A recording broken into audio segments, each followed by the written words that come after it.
In just over 1 year, I canvassed a big chunk of Genshin Impact's content to date.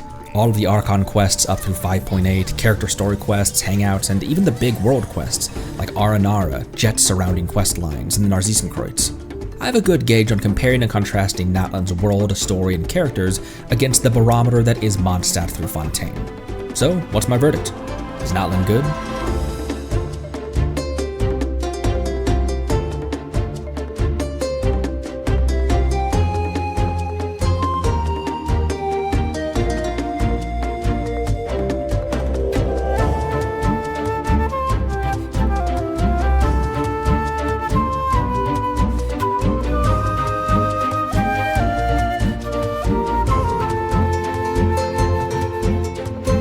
I fell in love with these characters so quickly, some of them almost instantaneously.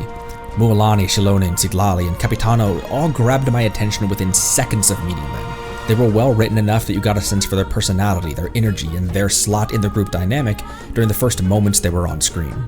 The jump in technology wasn't very intrusive in the quests, and it meshed well with the respective characters' personalities and abilities, both lore-wise and meta-wise. When it did become more overt, it did so in a tasteful way that blended fantasy and technology relatively seamlessly, like the spaceship being floating stone structures instead of a starship of LEDs and carbon fiber. The world is vast, dense, beautifully rendered, and set up well to encourage use of each region's respective gameplay mechanics. Hoya really flexed their lighting atop the tall peaks and mesas, and even the ethereal subrealms exuded a good blend of mysterious and haunting. Each area relies on far more than just color coordination to set it apart from the other tribes, and this uniqueness in design and better diversity of appearances helps make the world feel more lived in.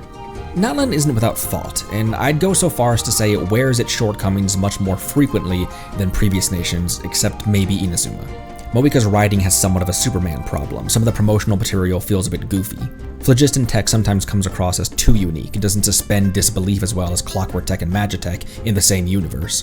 And the Abyss's motive for the war remains a bit contrived. But when looking at 5.x as a whole, these complaints pale into near insignificance for me, and it's almost for one reason alone. Natlan as an experience from front to back, Archon quests, side quests, and exploration exemplifies something that so many games in this console generation have completely forgotten how to execute, and something that we, the player, sometimes forget that all video games are supposed to be above anything else. Bow before your king! Letting brave names echo! Wrath from the skies! Knock 'em down.